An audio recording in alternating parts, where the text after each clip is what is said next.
In this session, Michael Martin discusses with Donald Davidson various problems in epistemology, with particular emphasis on perception. The program begins with Davidson's comments on the traditional justified true belief analyses of knowledge. He offers some reasons for why these have failed, and remarks that he shares Quine's attitude towards such analyses. Davidson believes that it's pointless to try to give a general account of justification, since we have different standards of justification for different beliefs. Martin follows up these comments by relating them to what Davidson has written in A Coherence Theory of Truth and Knowledge, and he asks Davidson to explain in what sense his current views are coherentist. Next, Martin presents John McDowell's criticism of Davidson's views about empirical knowledge, from McDowell's book, Mind and World. The criticism is mainly that Davidson's account of empirical knowledge leaves room for skepticism about the external world. Because we can imagine a brain in a vat, and according to Davidson it would be correct to interpret the brain's perceptual beliefs as being beliefs about its immediate electronic environment. However, the qualitative character of the brain's perceptual experiences are just the same as ours. So there's no reason to suppose that our perceptual beliefs are not beliefs about an electronic environment.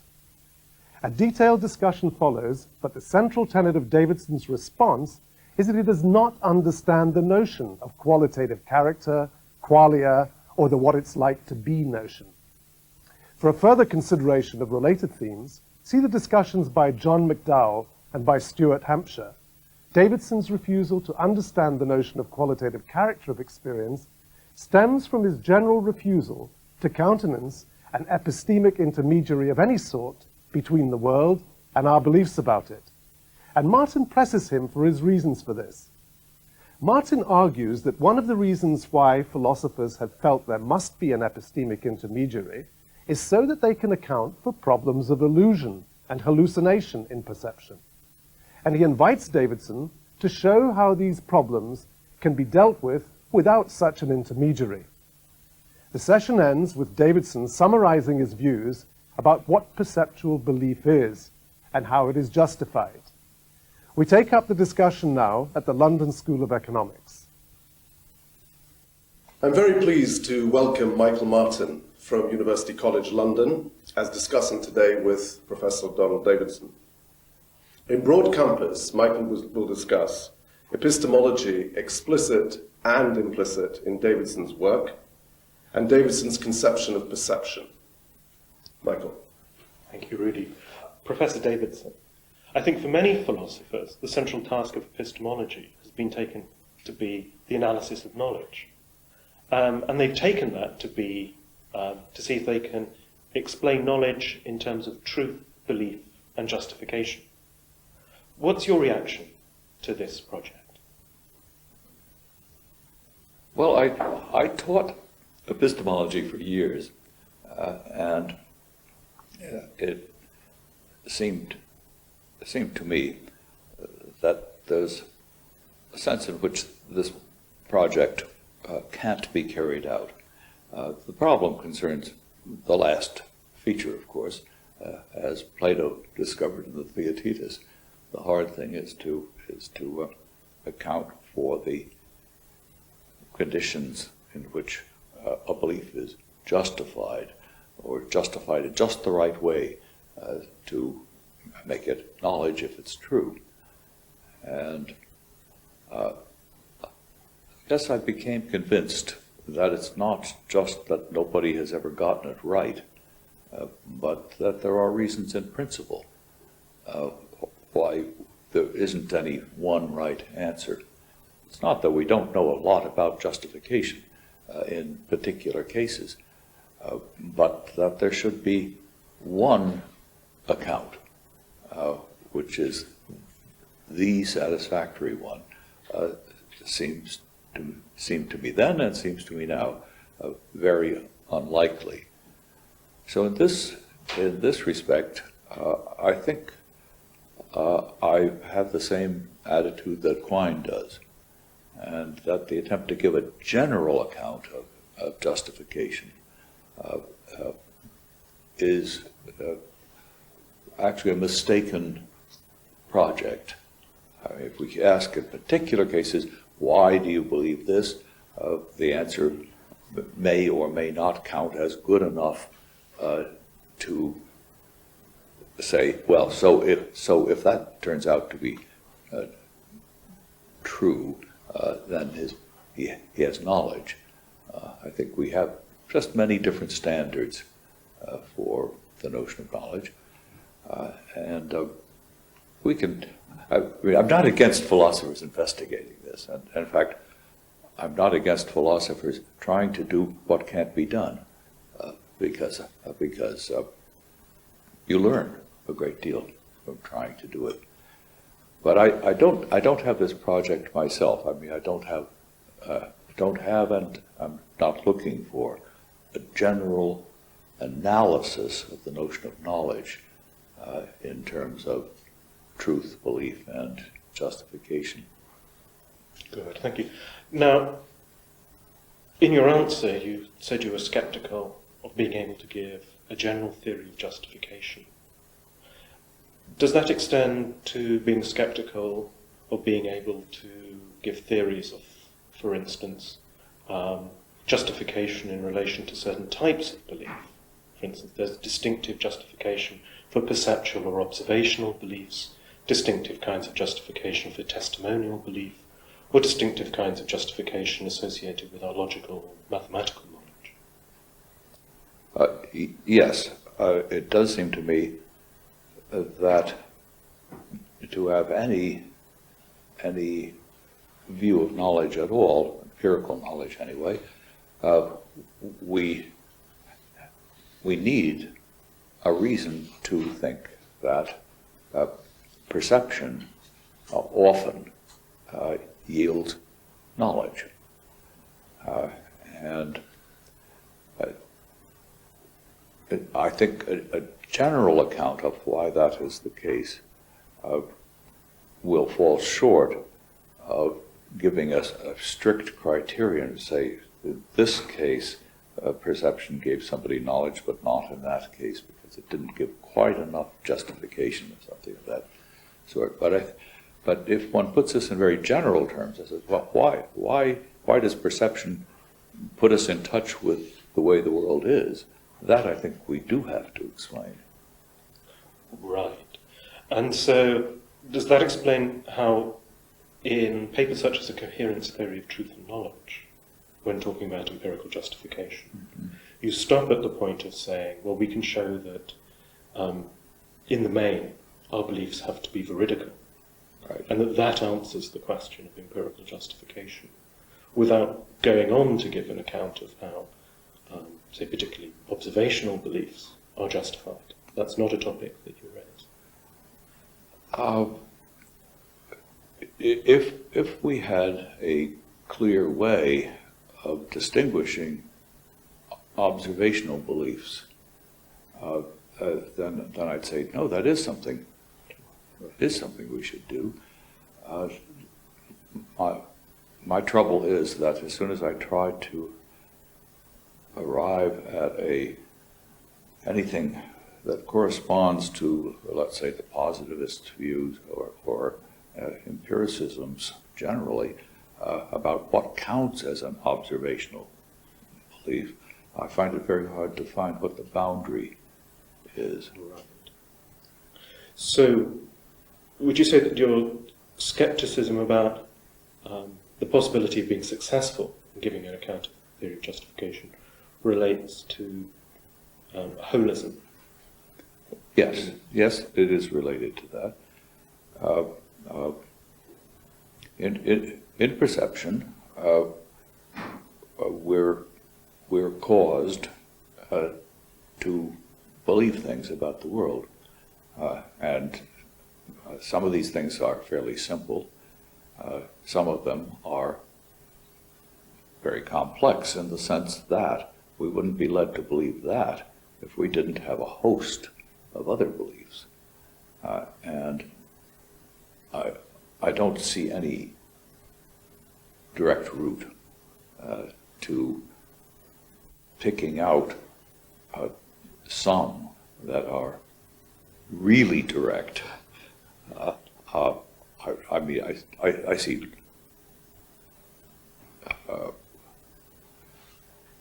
ways of contrasting some cases with others. A person who says there goes an electron when he's looking into a cloud chamber needs a lot of background, but nevertheless it's an observation. He just looks and believes, but he wouldn't believe that if he hadn't learned a lot of physics. Then there are simpler cases where somebody looks and says, that's green. And I do suppose that in our lives, we learn the latter sort before we learn the sort about electrons. But I would give up on trying to give a strict story, because I think different people begin in different places. So there isn't one general account. Good. Well, I want to come back to the question of perception later. But at this moment, I think it might be interesting if we move from that to consider some of the things that either you have said or some people have taken you to say about questions of justification in some of your work. For instance, in a coherence theory of truth and knowledge, you suggested that we should adopt a coherence theory of truth, and that a coherence theory of knowledge should follow naturally from that. In an afterword to a coherence theory of truth and knowledge, some 4 years later, you took back the description of your view as being a coherence theory. And in the context, it seemed to be that you were taking back the claim that it was a coherence theory of truth. So the question that I want to ask you is, where does that leave the description of your view as a coherence theory of knowledge? Yes. I'm afraid that I have several times in my writings used words that are often thrown around in philosophy, like coherence, correspondence, and so forth, and then regretted it. And it's the terms I regretted, not my views. Well, in some cases, of course, I have regretted my views also. But in the case of the coherence theory, people associate coherence theories with a kind of idealism where one supposes that we just are stuck with a vast number of ideas, beliefs, and as long as they stick together, that's our world, and there's no control from the outside. That's certainly not my view, and so I shouldn't have used the word, though I did explain what I meant by it, which was just a negative thing, and that is nothing counts as a reason for believing something except another belief. That seems to me still to be right. And that's all I meant by a coherence theory. Fine, good. I think that's very clear.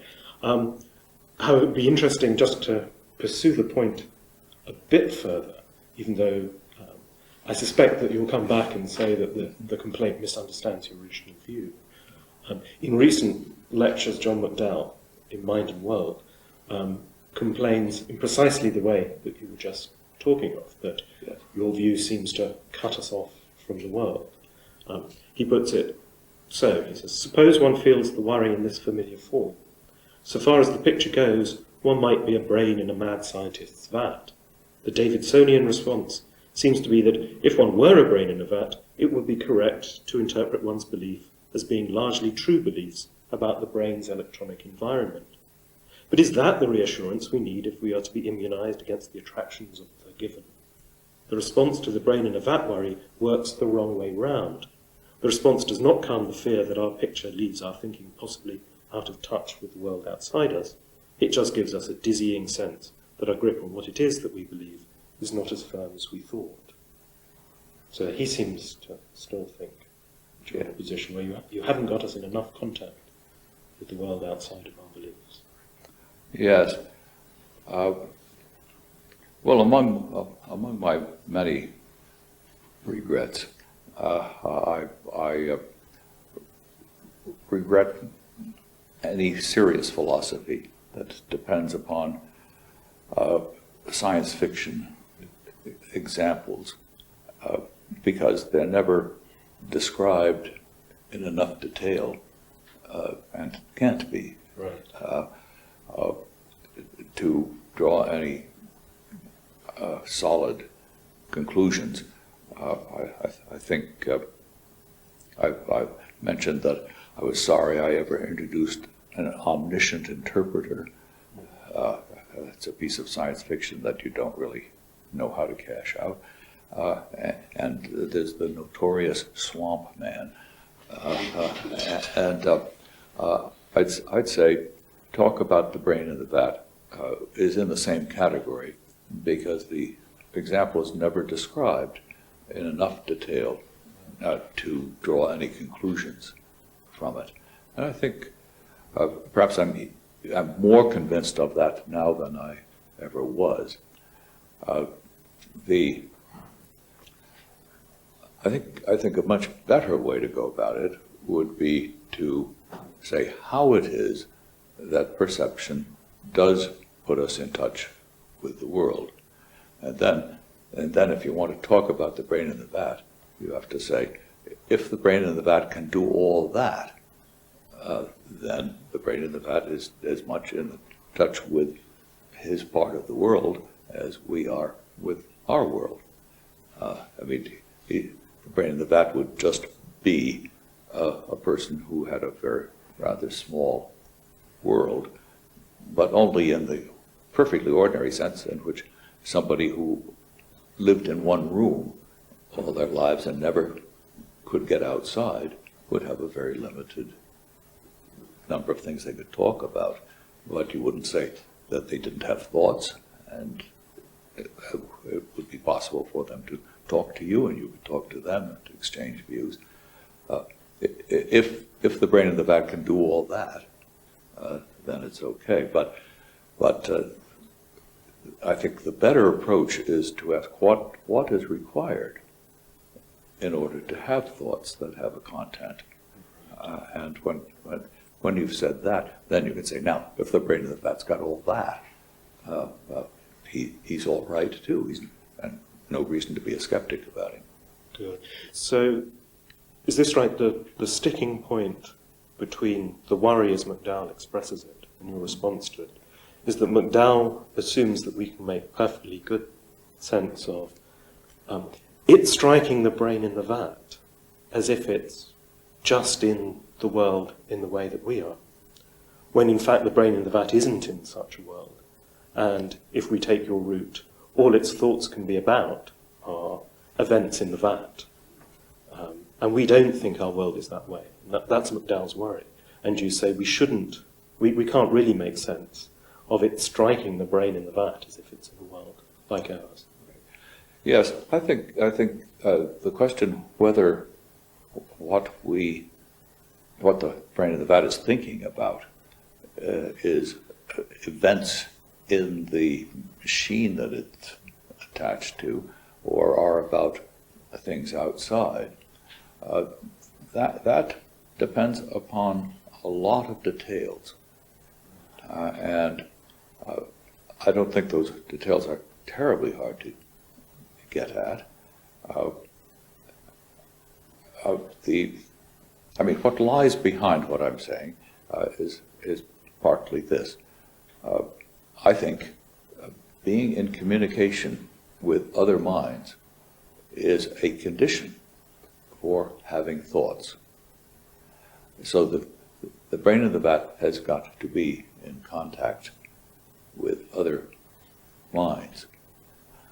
And this contact can only be established by their sharing a picture of a world that they're both in. Now, my guess is we can't really tell a story in which what is being shared by minds outside and the brain in the vat is just little things tinkling inside the vat. I think it's going to require that, well, for one thing, I think the brain in the vat has got to know that there are people out there. And if we supply it with sense organs and so forth, then it can do that. But I think it was a mistake, which I think I see how I was led into it, to suppose that it's practical to think that all that the brain in the vat is sharing with minds outside is things in the vat. Because I think if the brain in the vat doesn't know that there are people out there in a common space, then it probably isn't thinking anything at all. Right.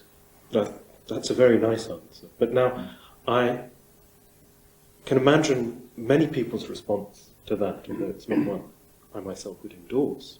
They would say that they can perfectly well imagine the life of a brain in a vat who's cut off from contact with other people. And you may say, well then, the brain in the vat can't have thoughts. But they would still insist that the brain in the vat has an inner life, they would say, or a subjective aspect to their life, namely what it's like for the brain to be so. And that they can perfectly well imagine that it could be the way it is for them now on the inside, if they were a brain in the vat, even if you were to say that in that situation, if they were cut off from contact with all other people, that they couldn't have thoughts. Well, this is where some people have a better imagination than I do, because I don't think I have any idea what it would be like to have no thoughts.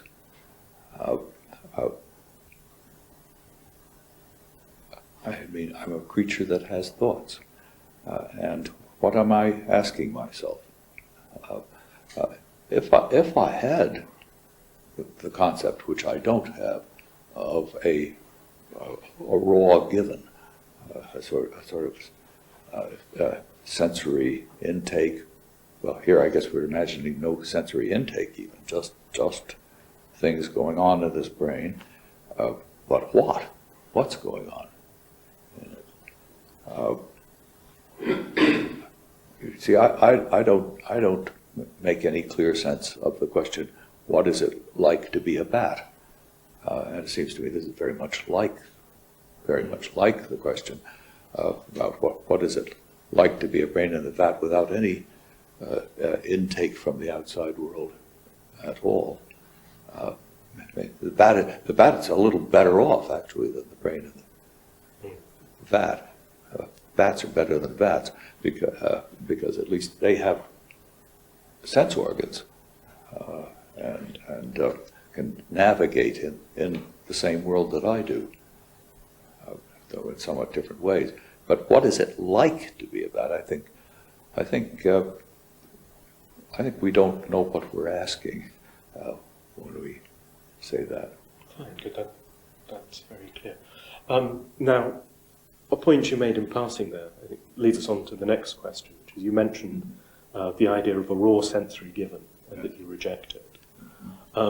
And so that relates to, in calling your view a coherence view, I take it that part of your intention was to reject any form of foundationalism in knowledge. And you associated foundationalism with the thought that there is a raw sensory given, which is non-propositional and non-belief-like in nature, but which grounds belief. Right. No, that's absolutely right.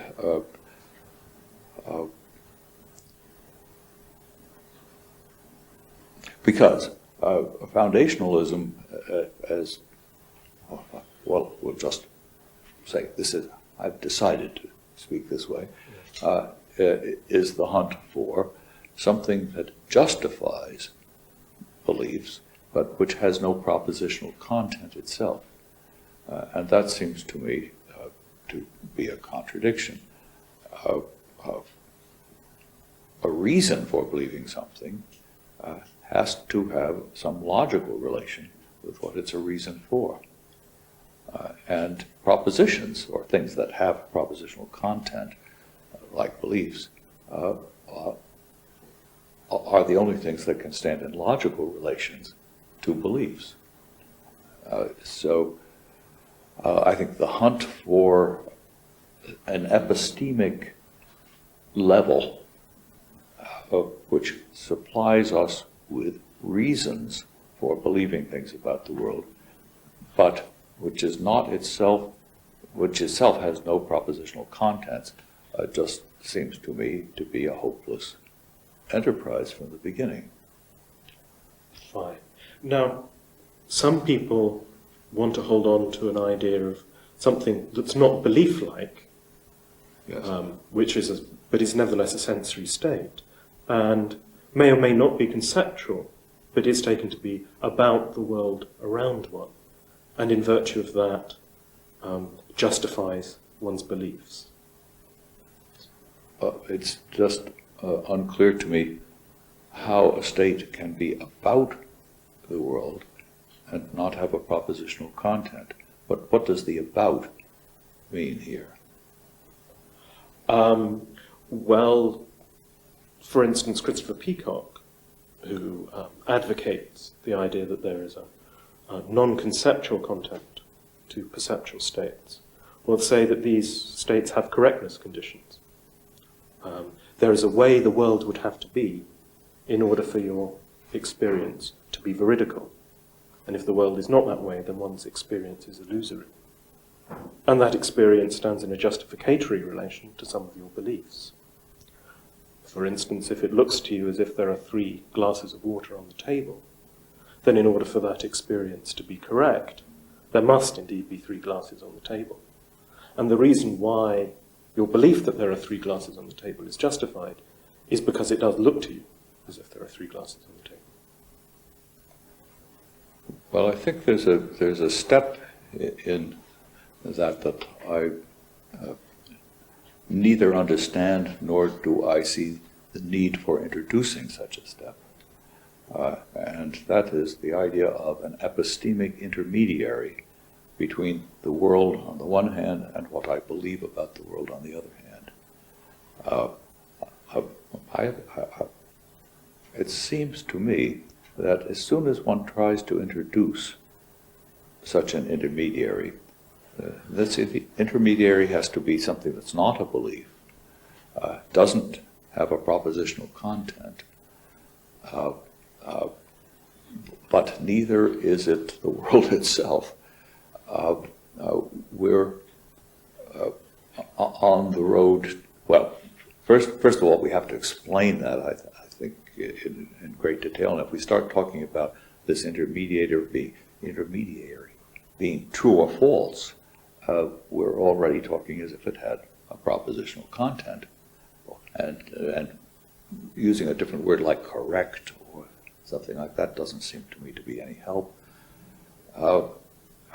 If all we have to go on in our knowledge of the world is some kind of representations, then I think we're back essentially to various old-fashioned forms of empiricism with their obvious problems, namely that they lead to skepticism.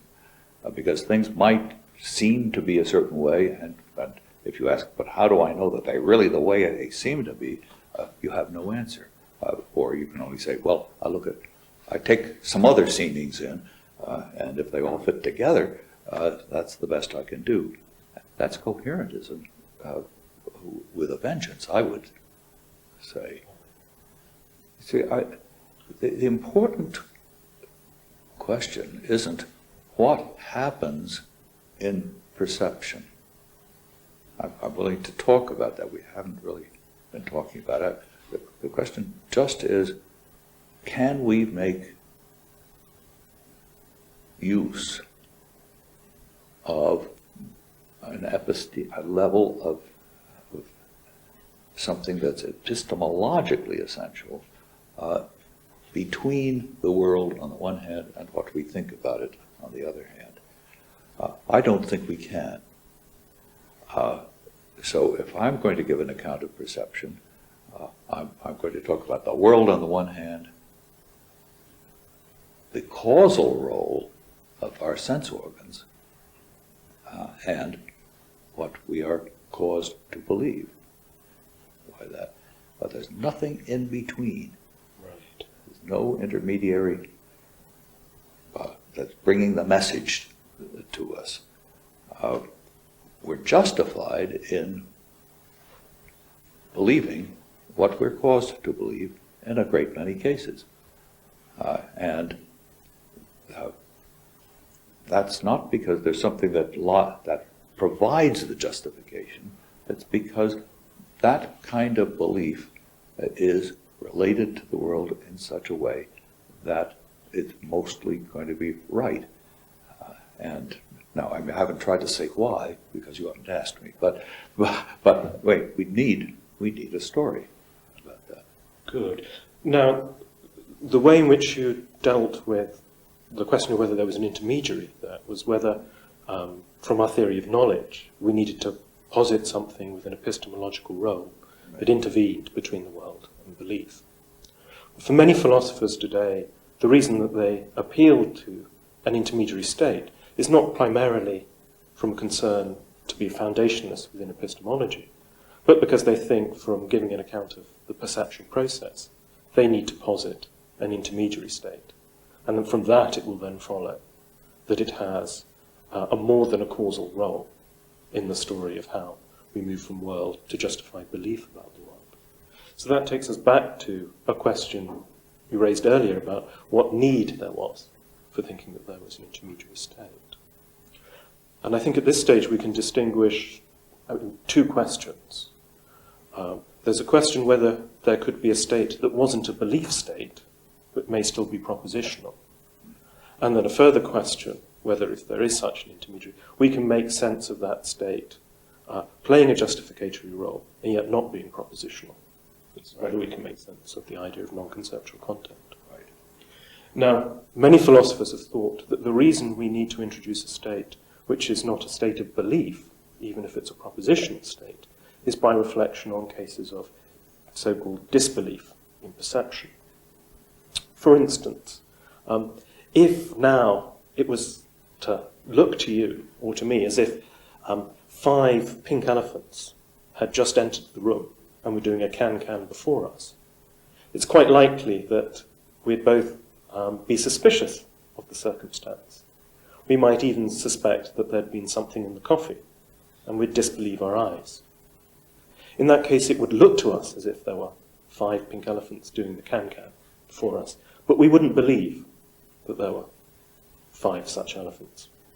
And so philosophers have wanted to suggest that there is a state, it's looking to one as if there are 5 pink elephants in front of one, which is distinct from coming to believe that there are 5 pink elephants.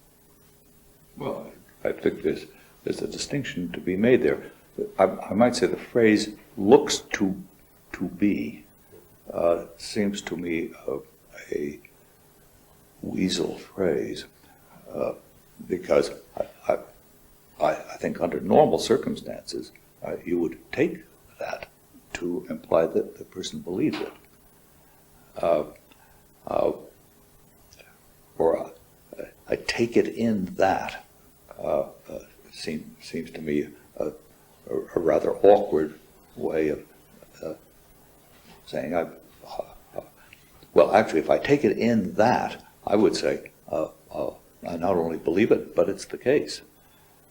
So I'm suspicious about these phrases which don't really have a clear role in our ordinary talk, as if they were giving us an insight into something very special that's happening.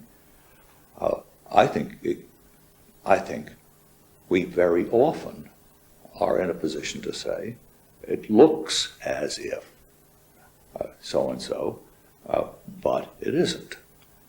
There I'm expressing 2 different beliefs. One is that it's a certain way, and the other one is, but it doesn't look that way. And those are two just ordinary beliefs, both of which are often prompted by looking and listening and making contact with the world. But I don't see the need for a further state of mind besides how it looks and how I take it to be. I think just by looking, I may come to both of those things. There are these well-known illusions where I look, this line looks longer than that one, but I'm not led to believe that it is by looking because I know better. I've measured the lines I know already. I'm comparing it with other beliefs I have, of course, background beliefs of various kinds. And I think we are often, at a first glance, led to, that is, caused to, believe something which we almost instantly cancel out because it doesn't fit in with what we see next, or it doesn't fit in with other things that come to mind that we know about the world and so forth. So other beliefs are constantly feeding in. I mean, nothing we're led to believe by looking is something that we would have been led to believe if we had no other beliefs. The empty mind doesn't suddenly come upon a belief. Our beliefs are in a massive context of other beliefs. And that's where what I used to call the coherence element, or what you more properly call the holism of the mental, comes in. So perception takes place within a very complex structure. It isn't something simple that you can pick out all by itself. I take it your opponent would grant that, but still wish to hold that there's a distinctive mental state, which is the appearance state, which is doing work, even if that state would only be present and only do the work that it does, against a background of a whole lot of beliefs about the world. And so I want to come back to a phrase you used at one point. You said, for instance, in the case when you look at a Muller-Lyer illusion or a Ponzo illusion, right? You say, well, there's how it looks, and then there's the belief that you form. You form a belief about how it looks. Now, the initial phrase, how the thing looks, do you take that itself just to be an aspect of the world? Well, I think we can easily distinguish between, in some cases, how it looks to me and how it looks. If I say that's how it looks, I mean, that's how it looks to other people, too. It's an objective feature, but certain kinds of illusions that everybody's going to say this line looks longer than that. So that's how it looks. That's a perfectly good belief that I'm led to by looking. How it looks to me is the case where that's the appearance that I get. It looks that way to me, but it might not look that way to other people.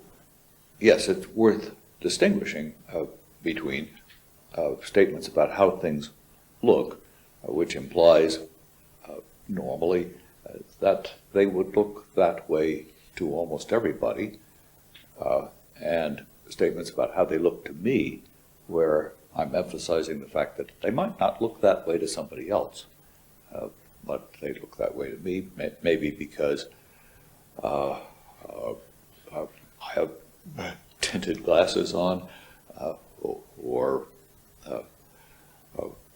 because I know I'm colorblind, or whatever it might be. But all of these seem to me to be beliefs of mine, which I'm caused to have under the circumstances and because of a lot of knowledge I have by using my eyes. Good. But now, the examples that you've just been talking about are examples often of cases of illusion, either cases where something appears other than it is to everyone, or at least it appears other than it is to me. But we can also talk about cases of what philosophers often call hallucination, cases in which it certainly looks to me as if something is before me, but there isn't anything that I'm seeing in that case. Now, I take it in that case, when I believe that it looks to me as if things are thus and so, the belief does not concern any aspect of the world in front of me, as it stands. I mean, it's not, in the case of the Muller-Lyer illusion, when you say, well, the diagram looks as if the lines are unequal, there your belief is about the diagram in front of you. When I say, well, it looks to me as if the third pink elephant isn't keeping time, there isn't any pink elephant about which I believe that it's not keeping time. Yes. This is a case, though, where I have no false belief, is that? That's right. I have no false belief, all right. No, of course, but I can still report that I have the impression or the illusion, let's say, if I'm not deceived, I have the illusion. I can report that. And of course, I have the illusion that there's an element there. Not a very typical case, but Far from typical. but possible. Yes, and I can report this, of course, like anything else. But you don't want to take that report to be a report of a state of mind, the appearance of there being Well, pink elephant. we should distinguish, I think, between what I'm saying, if I say something looks a certain way, and saying it looks that way to me. Because in the former case, I imply that anybody with normal eyesight would be apt to see it that way, whereas in the latter case, I'm singling myself out as, well, it looks that way to me because my glasses are tinted, or it looks to me that way because I'm colorblind, or it sounds that way to me because my right ear isn't very good on the high frequencies.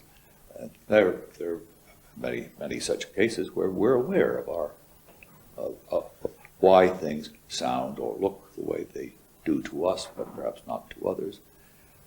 But all of that seems to me not to introduce any epistemic intermediary. See, I'm not denying that it makes sense to say there's a way it looks to me.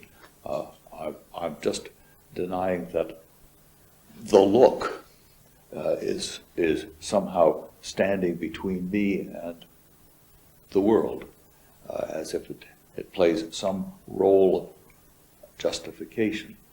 I'm just eliminating that middle step because I think it has always led to trouble, and in fact, we don't need it. I mean, as epistemologists, it doesn't do us any good to try to find something in there to provide the messenger that brings the word in from the outside world.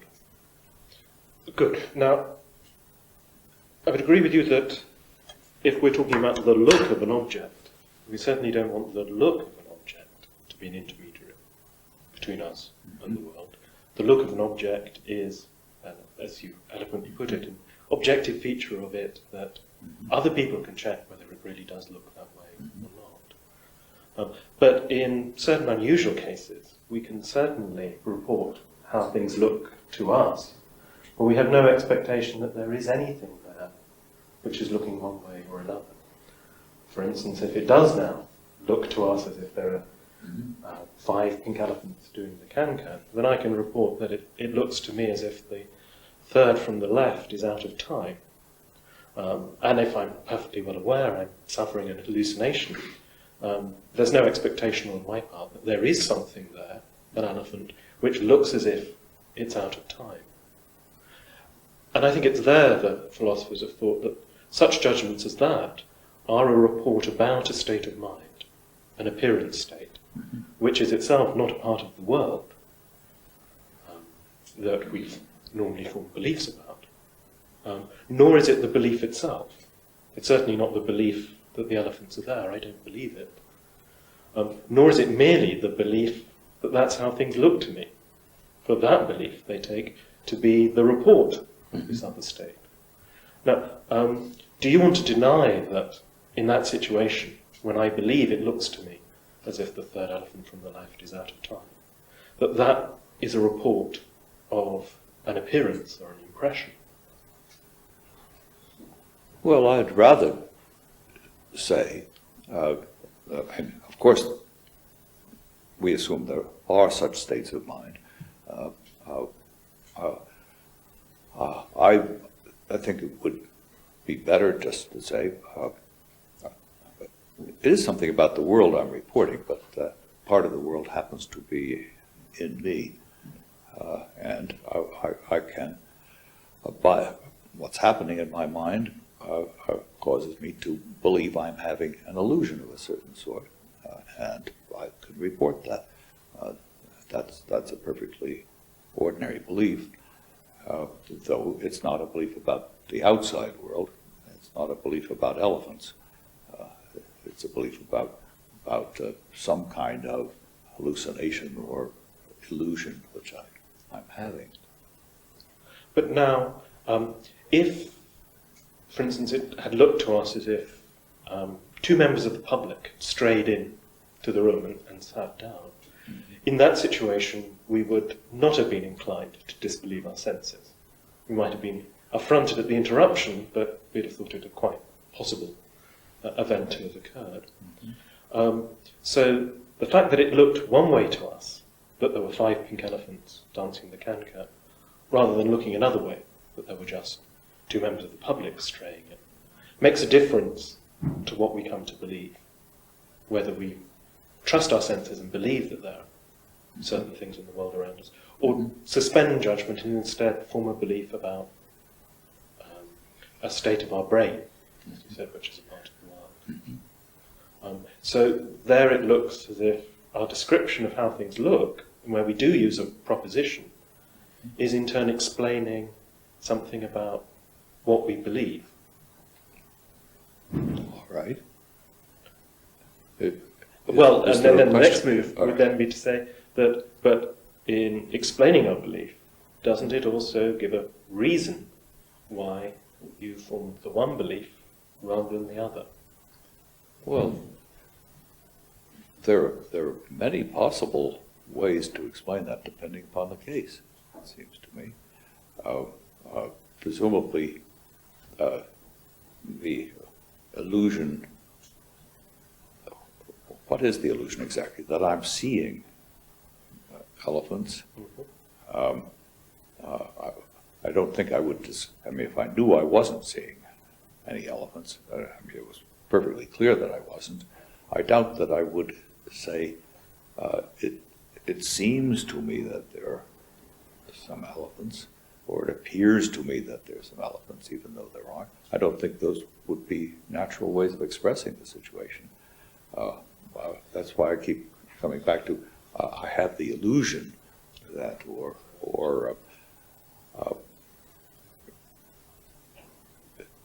but it's actually a state of mind that's a little hard to describe, it seems to me. Not because I'm reluctant to talk about appearances and so forth, but because it's not an easy state of mind to imagine. I'm looking there and I really see. Are my eyes open?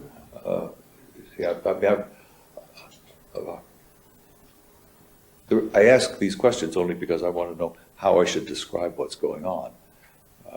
It's not that I'm in doubt that there are perfectly good ways, depending upon the story you tell me. But what's the difficulty? Since I can describe this perfectly well without supposing there's something called the appearance, which somehow justifies the belief, even though the belief in this case is not that there are some elements, but just simply that looks like there's some elements, if I don't take that step, then I don't see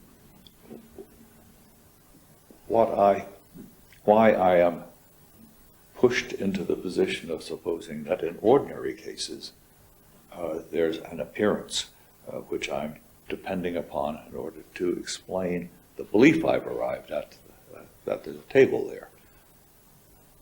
Right. Well, there are, I think, two things to say. The first is in filling out the case a bit more, and I think you're quite right that we need to push for more and more details. Mm-hmm. The case that I was trying to sketch in very, very brief outline was the thought that maybe there can be examples where one disbelieves one's senses just because, however vivid appearances are, it's just too incredible for things to be so. Sure. So it's as vivid and detailed as you like, but you withhold affirmation of things being so. And the suggestion, I take it, of the view that wishes to introduce appearances is not the view that what you ought to be doing, either in that case or in the case where you trust your senses, is first coming to believe, there's an appearance here. If there's an appearance, then I have reason to have a certain belief. But rather that there is an appearance state, and in virtue of having an appearance state, one comes to have the beliefs that one does. And the appearance state is part of the explanation of the belief, in a way that also gives a reason for the belief. And in this case, why one would think reasons were involved would be to say, well, it's precisely because how things look is so incredible that you refuse to trust your senses. If things hadn't looked quite so incredible, then you'd have been happy to swallow appearances. Yes, all those things can happen. Sometimes you are actually caused to believe something very strange, but you revise it very quickly because you say, well, of course it couldn't be that way. Or what you see the next moment just doesn't fit with that. Something flashed before your mind, maybe that caused you to believe something. Now, our perceptual beliefs, as I call them, which are just beliefs that you are directly caused to have through your senses. But as I say, these can be very complex, and all of them are conditioned by all of the other beliefs you have. These perceptual beliefs come in various varieties in the sense that sometimes what you see makes you wonder what to believe. And you say, could that actually be my old friend? Oh, no, he's dead. But for a moment it passes through your mind. All sorts of complex things happen. But the appearance state, I'm not particularly eager to deny that there are such states. What I am eager to deny is that they can be usefully called on to serve an epistemic service, namely justifying what we come to believe. Of course, it's a kind of justification for a perceptual belief to say, I saw it with my own eyes. But that's another belief.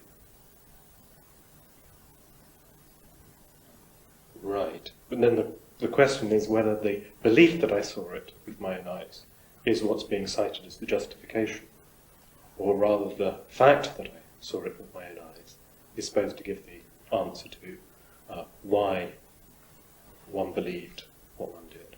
Yes, the fact that you saw it with your own eyes would be a reason for you to think that what I reported was true.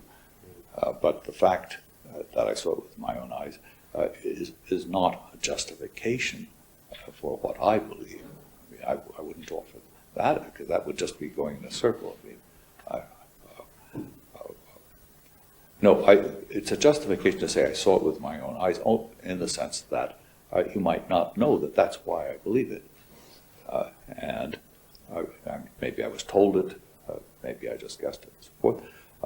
Now you know something about the root. So, one variant of the view that says that there is an appearance state that one is reporting on, one once says, well, this is how it looks to me, would be to say that what's reported on here is a non-belief state that is nevertheless propositional, Right. and that is an experience state. And because it's propositional, although not belief, it can stand in the kind of justificatory relation that you demand, since its propositional content will have a possible logical relation to the perceptual belief that resides. Yes. This is the suggestion that I'm familiar with from John Dowell's book, which we mentioned at the beginning. This certainly, if we understood it, gets around the difficulty of an intermediary that doesn't have a propositional content. So the relation of justification makes sense. Of course, this is an epistemic intermediary between the world and what I believe it to be, because this proposition that I take in from the world may or may not lead me to believe that things are that way. And I think I have two objections, one of which would be enough. One is, this seems to be a propositional attitude that we don't have a word for, and that has suddenly entered the realm of discussion. I mean, we've always known about beliefs, doubts, hopes, intentions, meanings, and so on. And here all of a sudden we have a new propositional attitude which performs this vital role in empirical knowledge. And I'm afraid I don't see what it could be. If I take in that things are a certain way, I believe they're that way. That's how I understand those words. And I don't identify anywhere in my experience this taking in of a content without doing something with it. I mean, taking some attitude toward it. It might be that of wondering whether things are a certain way, or it might be that of it looking a certain way to me, which again is a belief. But if I just took in a proposition, say, well, okay, so what? I mean, why should I believe it? I don't know. So the first one is just a difficulty in understanding what this is. The second one is I don't see that it helps in understanding perception or knowledge. I think it hurts because it introduces something in between me and the world. And if all of my empirical knowledge is based upon these intermediaries, then I think an old-fashioned kind of skepticism applies. How do I know that's the way it is? And maybe all of them are misleading me. I have no way to go behind them and see whether the world really is the way these propositional contents are. So I would look for some more direct account of the connection between the world and my perceptual beliefs. Right. Well, that seems to raise a further question. The accounts that we've been talking about and that you've been resisting all strive to give an account of what perceptual belief is and why such beliefs are justified. Right. Since you wish to reject those accounts, Yes. that leaves us with the question, how do you explain perceptual belief and how it is justified? Yes, that certainly is the question that I must answer if I'm going to reject all of these other accounts. I think the answer is basically very simple. In application, it's very complex. The simple way to state it is this. There are some beliefs, or the sentences that express them, the content of which is given by their origin. Let's think of it in terms of sentences first, and then we can transfer it, I think, to the states of belief that those sentences express. We must learn some of our earliest sentences in situations of ostensive learning. People say that's green in the presence of green objects, and we learn to say that's green, or at least we learn to say something systematically in the presence of green objects. Green objects do actually naturally look alike to us in a relevant respect. If they didn't, we wouldn't learn. So the contents of those sentences are given to them by the situations in which we learn them.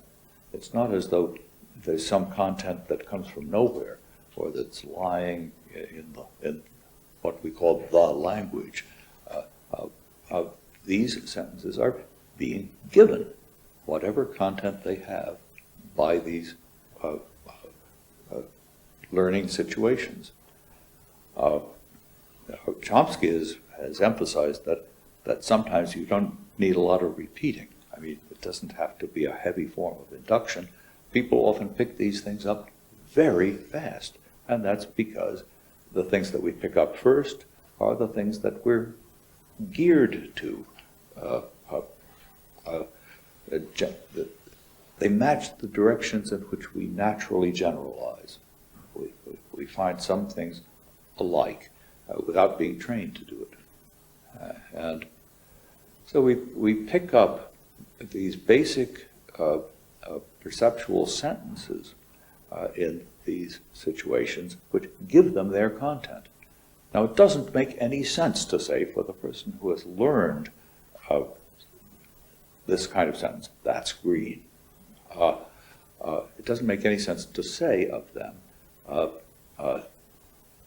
maybe that sentence doesn't apply to the things that the people are applying it to, because there's no other route to describing the content of that than situations in which they have learned to use it. Now, I'd say the same goes for the concepts or beliefs that we express by using these sentences. They come by their content in these simplest cases, from the actual causal situations in which the beliefs have been formed, in which the meanings of the sentences have been learned. So there's ostensive learning or ostensive conditioning because maybe the word learning is too strong, ostensive acquisition of meanings and contents is geared to the world from the start. And so we don't need to talk about the details of perception, what is given in experience and so forth. Whatever that may be, it doesn't interfere with the simple story that I'm telling, which doesn't require us to talk about appearances, takings in of propositional contents and so forth. It explains how the simplest empirical statements or beliefs have the content they do, and that's geared to the external world right from the beginning. I mean, there's much more to this story, needless to say, but that's the beginning of it, and it's the type of account that I would give, which I don't think is unique to me at all. In fact, I think you find this idea in Wittgenstein, for example, and it's a form of externalism. That is, it's saying the contents of my simplest perceptual beliefs and sentences doesn't just depend upon something that's in my head. It also depends upon the history of the acquisition, which brings it in, identifies the contents of these beliefs and sentences in terms of relations to the external world.